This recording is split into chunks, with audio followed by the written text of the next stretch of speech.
had to point and deploy a taser. And that another officer had to point their pistol at a defendant. An eyewitness saw the defendant shove the victim while near the police station. An RNO causing injury that was so severe that the officer is actually seeking specialized medical treatment from an orthopedic surgeon. I didn't ask that, Ms. Gaines. I did not ask that. Yes, sir. Was the taser deployed? I just don't think she's going to do what anybody asked her to do. Ask her bond. Your Honor, we are just looking to address the condition of bond that requires that Mr. Hopkins be on house arrest. Prior to this matter, Mr. Hopkins was employed as a result of having the tether plates.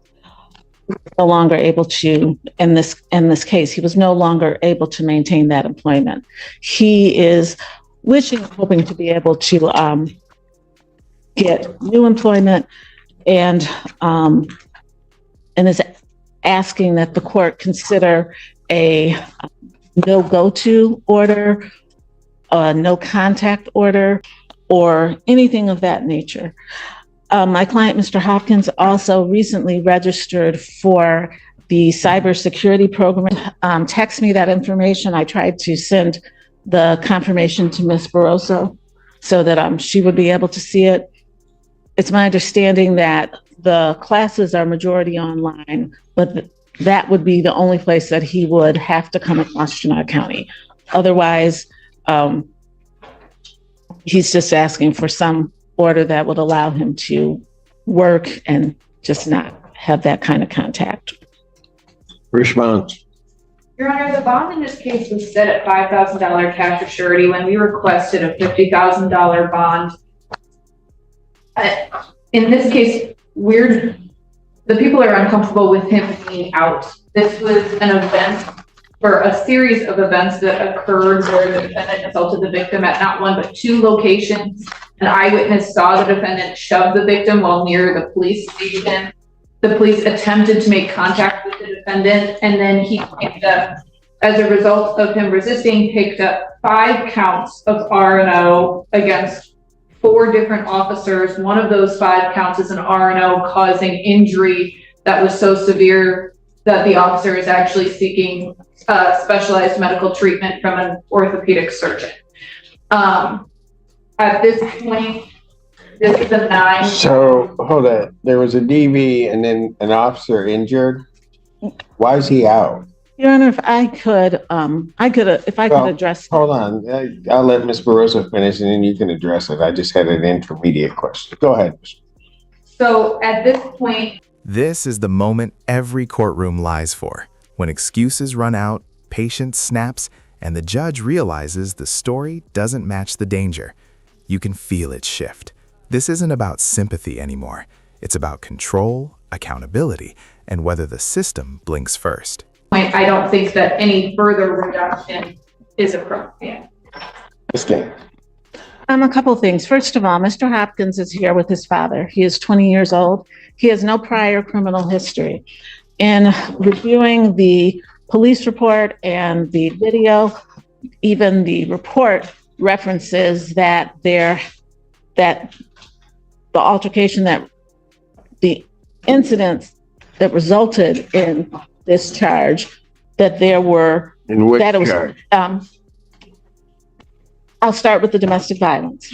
That with those charges, that there was a more complicated situation. I believe the officer said, the report says something to the effect of, and this would also go to the property, that there had been physical altercations between the two of them, fighting between the two of them, and breaking of objects between the two of them. So I believe that there's more to this than said. The allegations of the domestic violence are the one of the shoving, and also I believe of Mr. Hopkins taking his own computer back from the complainant. That's the second allegation of the domestic violence. And the resisting and obstructing is, the allegations are that Mr.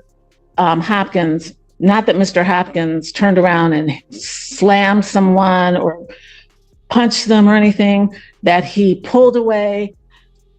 The allegation is the officer fell and that caused the injury. And then that officer fell, yes, as he pulled away. And then subsequently, 4 officers who were, some of whom just pulled up on the scene in the video, all ran after him. And that's where the resisting and obstructing comes.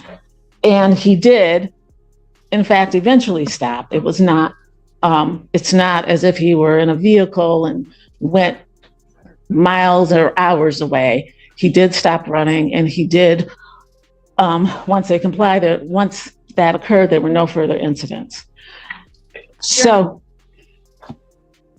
Your Honor, I'm sorry, that is not the characterization of the RNO. The allegations include him punching 2 officers in the face, breaking free of their grasp, causing them to fall to the ground, twisting and seriously injuring an officer's finger. And then it went on for such a period of time that an officer had to point and deploy a taser. And that another officer had to point their pistol at a defendant. So at the defendant. So at this point, I don't think it was him passively. Your Honor, I had an opportunity to view the video. Well, you had an opportunity to view the video. Yes. Let me ask you this. Was a taser deployed? Your Honor, when I think that's either yes or no. Was a taser deployed? Your Honor, as soon as the officer saw him, she pointed the taser at him. This is not, as soon as she saw him, she pointed the taser at him. This is not a situation where he was running and pointed the taser. I didn't ask that, Ms. Gaines. I did not ask that. Yes, sir. Was the taser deployed? Yes, it was. Did an officer have to draw their weapon? I did not see that. I could not see that on the video. Ms. Barroso, are you indicating an officer had to draw their weapon? That is what was indicated to me in the file, Your Honor. Yes. And then there's an officer that's injured. We'll ask the question. I don't know why this individual's out. Again, Your Honor, he's 20 years old. He has no prior history, and he has no reason to come back to Washtenaw County other than for school in this case. It's my understanding. I have not heard any information that he has had any contact with the complainant, has violated any orders. He is just asking to be able to go to work and to be able to get a job and go to work.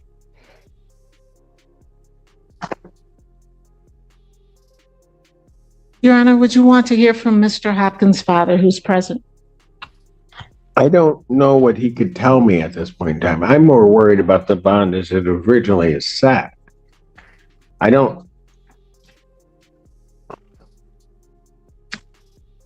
Does he have prior convictions for anything? No, Your Honor. That the original domestic was about. I mean, I'm trying to figure out, because I'll just tell you, I have some serious concerns that this escalated to a point that officers are having to deploy a taser, pull their weapon. There are clearly enough officers around to, in my opinion, have subdued this individual without having to do all of that. So something else is going on. And Your Honor, I also have, I mean, one's bad enough, but I have 2 counts of domestic violence. again, Your Honor, one of them is him taking back his own computer. That's one of the allegations. And that's why I'm saying there were things that were happening before this. That's not to excuse his behavior. That is to say that there's broader context. And in my view of the video, initially there was 1 officer, then there were 2, and he ran from 2, but as he's running from those 2, there are cars, 4 and 5 cars are pulling up with sirens on an unarmed young man who who is clearly panicked. This is not someone who's had police involvement, who has a history of contact with law enforcement and the criminal justice system. Again, I'm not excusing, but I do think that there's more. I think there are more nuances to this than the prosecutor does. Well, explain some of those then. Because I've got a victim of a DV that's injured. She is not, the domestic violence person is not injured. It was the shove and the taking of there's no injury to her. The domestic violence are 2 misdemeanor counts. That is Felonies here are 5 counts of Yeah, I see that. Are not causing it. Maybe I misread that on the report, but Yes. the injury to the fingers, that's the officer. That's correct. Thank you.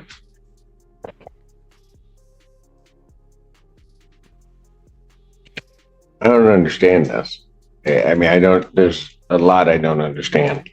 How,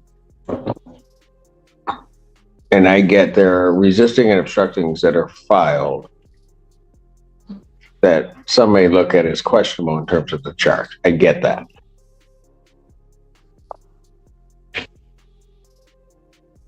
But I'm also trying to figure out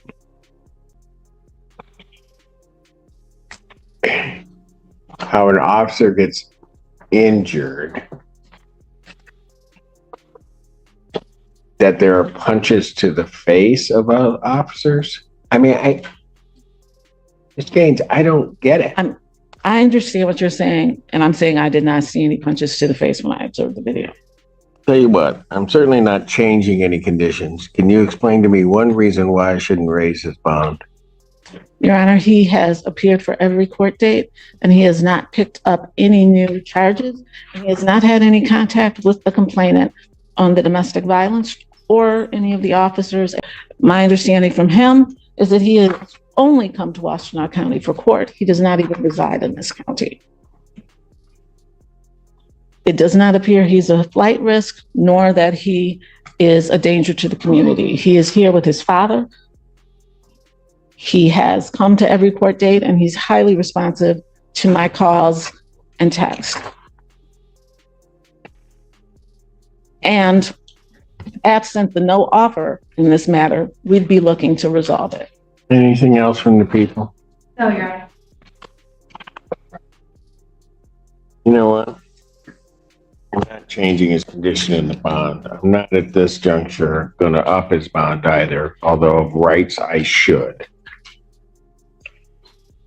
Of rights, I don't think he should be out around tethered or not, given that behavior. But I'll let Judge Perry deal with that after she hears the preliminary examination. Bond will continue. Motion for bond reduction or changing condition is denied. Thank you.